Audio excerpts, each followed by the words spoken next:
Animal meet एक बहुत अच्छा सोर्स है प्रोटीन के लिए और एसेंशियल न्यूट्रिएंट्स जैसे ओमेगा 3 के लिए, और यही एक सोर्स है जिससे हमें वो 9 एसेंशियल एमिनो एसिड्स मिलते हैं, जिसके वजह से इसे कंप्लीट प्रोटीन कहा जाता है। लेकिन कुछ रिसर्च के बाद पता चला है कि रेड मीट के वजह से बहुत से लोगों को कैंसर हो रहे हैं, लेकिन व्हाइट मीट सेफ है। और उसके भी कुछ साल बाद हमें ये पता चल रहा है कि ओवरऑल मीट कंजम्पशन ही बहुत रिस्की है और इससे हार्ट डिजीज, कैंसर और इवन हमारी लाइफ भी कम हो सकती है। रिसेंटली ऑक्सफोर्ड यूनिवर्सिटी के एक सर्वे से ये पता चला है कि हर साल अकेले यूके में मिनिमम 45,000 लोगों की डेथ होती है सिर्फ एक्सेसिव मीट ईटिंग के वजह से, जिसमें से लगभग 31,000 हार्ट डिजीज, 9,000 कैंसर और लगभग 5,000 स्ट्रोक्स के वजह से मर रहे हैं, जिसका रीजन एक्सेसिव रेड और प्रोसेस्ड मीट बताया जा रहा है। और एक रिसेंट स्टडी के हिसाब से थोड़ा सा मीट कंजम्पशन भी हमारे फ्यूचर के लिए रिस्की हो सकता है। तो अगर इंसान मांस खाने के लिए बने हैं तो इसे खाने से लोग मर क्यों रहे हैं? इसे जानने का सबसे आसान तरीका यही है कि हम ये खुद देखें कि हमारा शरीर मांस खाने के लिए बना भी है या नहीं। एक तो फिजिकल फीचर्स जैसे कि हमारे नाखून और दांत ज्यादातर हर्बीवोर्स यानी कि शाकाहारी जैसे हैं। इसके अलावा मांस खाने वाले जितने भी जानवर हैं उनके पेट में बहुत ही स्ट्रॉन्ग एसिड्स होते हैं जो मांस को बहुत ही आसानी से डाइजेस्ट करने में और उनमें प्रेजेंट बैक्टीरियाज को मारने में हेल्प करता है। और इसी वजह से मैक्सिमम मांस खाने वाले जीव बस खाने को बिना चबाए ही उसे निगल लेते हैं। लेकिन हम इंसानों का डाइजेस्टिव सिस्टम उतना स्ट्रॉन्ग नहीं है और इन्हीं वीक एसिड्स के वजह से हमें खाने को अच्छे से चबा के खाना पड़ता है। और इसके बाद भी मीट और फिश को कम्प्लीटली डाइजेस्ट होने में लगभग 2 दिन तक लग सकते हैं और वही वेज खाने को डाइजेस्ट होने में बस 4 से 5 घंटे। और इसी से हमारा दूसरा पॉइंट आता है फूड पॉइजनिंग। मांस खाने वाले जानवरों का इंटेस्टाइन्स हमसे बहुत छोटा होता है, जिसके वजह से खाया हुआ मांस उनके शरीर में ज्यादा देर तक नहीं रहते और आसानी से निकल जाते हैं। कार्निवोर्स और ओमनिवोर्स के इंटेस्टिनल ट्रैक्ट का लेंथ उनके बॉडी से 4 से 5 गुना बड़ा होता है और वही हम इंसानों का 10 से 12 गुना बड़ा होता है, जो प्लांट बेस्ड फूड्स को अच्छे से डाइजेस्ट करने में और न्यूट्रिएंट्स एब्जॉर्ब करने के लिए ज्यादा टाइम देता है। लेकिन जब हम मीट खाते हैं तब यही लंबी इंटेस्टिनल लेंस के वजह से हमें बहुत तरह के बीमारियां हो सकती है। जहां नॉर्मली 3 से 4 घंटे लगते हैं खाने को डाइजेस्ट होने में, वही मीट और फिश को 2 दिन तक लग सकते हैं। और इतने वक्त में उनमें जो बैक्टीरियाज प्रेजेंट होते हैं उन्हें अपने आप को मल्टीप्लाई करने के लिए बहुत टाइम मिल जाता है, जिसके वजह से फूड पॉइजनिंग या फिर वो खाना हमारे शरीर के अंदर ही सड़ना शुरू हो सकता है। फिजिकल हो गया, अब मेंटली भी हम इंसान ओमनिवोर्स नहीं है, क्योंकि ओमनिवोर्स का साइकोलॉजी हमसे बहुत अलग होती है। उन्हें अपने हाथों से शिकार करना और वो खून वाले खाने को खाने में बहुत मजा आता है। शिकार करने का वो थ्रिल उन्हें मजेदार लगता है।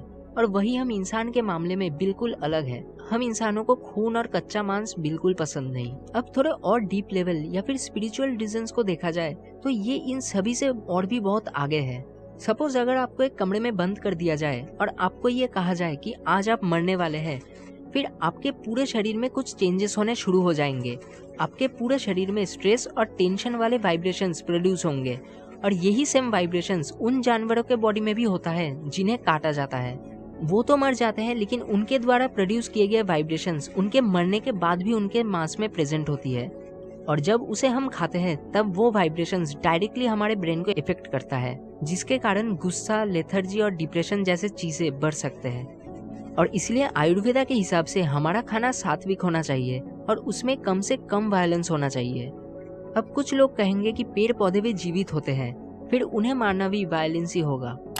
कुछ साल पहले एक रिसर्च से पता चला है कि पेड़ पौधे भी चीखते हैं जब उन्हें काटा जाता है या फिर जब उनमें पानी नहीं डाला जाता, लेकिन हमें उनके चीखें सुनाई नहीं देती है क्योंकि वो साउंड हमारे ऑडिबल फ्रीक्वेंसी से ज्यादा है, जिसे अल्ट्रासोनिक साउंड कहते हैं। वही कई और स्टडीज से हमें ये पता चला है कि पेड़ पौधे में सेंस होते हैं। उन्हें पता होता है कि कोई उन्हें काट रहा है या फिर कोई जानवर उसे खा रहा है, लेकिन पेड़ पौधों में ब्रेन या फिर नर्व्स नहीं होते हैं, जिसके कारण उन्हें दर्द नहीं होगा, क्योंकि उनमें बाकी जानवरों जैसे पेन रिसेप्टर्स नहीं होते हैं दर्द को फील करने के लिए। और अगर वो पेन फील करते भी है, फिर हम बाकी जानवरों जैसे पेन उन्हें नहीं होता है, क्योंकि हमारा और उनका सिस्टम टोटली अलग है। हम सभी के बॉडी का खुद का एक मेमोरी होता है जिसे डीएनए कहा जाता है, और यही कारण है कि हाथी का बच्चा हाथी और इंसान का बच्चा इंसान ही होता है। हर जीवित प्राणी के बॉडी में ये मेमोरी होती है, और जब हम कोई प्लांट बेस्ड फूड खाते हैं तब हमारा शरीर उसके मेमोरी को कम्प्लीटली ब्रेक कर देता है ताकि वो खाना भी हमारे बॉडी का हिस्सा बन जाए। लेकिन जब हम किसी और प्राणी का मांस खाते हैं तब हमारा शरीर उसके कॉम्प्लेक्स मेमोरी को पूरी तरह से खत्म नहीं कर पाता, उसका जो जेनेटिक कोड है उसे कम्प्लीटली ब्रेक नहीं कर पाता और फिर धीरे धीरे जानवरों के क्वालिटीज हम इंसानों में आने लगते हैं। जितना कॉम्प्लेक्स मेमोरी होगा उतना ही कठिन होगा उसके जेनेटिक कोड या फिर उसके डीएनए को ब्रेक करना। इसीलिए हमें वेज खाना चाहिए जिनमें ये मेमोरी बहुत कम होती है और इजीली ब्रेक किया जा सकता है। मॉडर्न साइंस जो पहले कहते थे कि एनिमल प्रोटीन बेस्ट है, वही अभी कहते हैं कि हमें जितना हो सके एनिमल प्रोटीन को अवॉइड करना चाहिए। लेकिन ये सब हमें हजारों साल पहले से ही पता था। 19th सेंचुरी में 70% इंडियंस वेज और सिर्फ 20 to 25% लोग नॉन वेज थे। लेकिन आज के दिन में ये नंबर पूरा ऑपोजिट है, जहाँ 71% लोग नॉन वेजिटेरियन और सिर्फ 28% लोग वेज खाते हैं। हमें सबसे पहले तो मॉडर्न साइंस को छोड़ के हमारे एंशिएंट इंडियन आयुर्वेदा को फॉलो करना चाहिए, क्योंकि मॉडर्न साइंस अभी भी कंप्लीट नहीं है और ये चेंज होते ही रहते हैं। और इस प्रॉब्लम का सोल्यूशन एक ही है कि हम ज़्यादा से ज़्यादा वेजिटेरियन डाइट पे शिफ्ट हो जाए, जो हमारे हार्ट डिजीज के रिस्क को 32% कम कर देता है और स्मोकिंग जैसे कुछ फैक्टर्स को अगर निकाल दे तो वेजिटेरियंस के कैंसर होने का रिस्क भी 40% से कम हो जाएगा। और ये भी कहा जाता है कि वेजिटेरियन डाइट हमारे लाइफ को 6 से 10 साल तक बढ़ा सकता है। आयुर्वेदा में नॉनवेज खाने को मना नहीं किया गया है, लेकिन ये कहा गया है कि अगर आप नॉनवेज खाएंगे तो इस वीडियो में कहे गए चीज़ों का कॉन्सिक्वेंसेस आपको ही भोगना पड़ेगा। तो आज के लिए बस इतना ही। अगर आपको ये वीडियो पसंद आए तो इसे लाइक और शेयर करना बिल्कुल मत भूलना और इस चैनल को भी सब्सक्राइब कर देना। Thank you.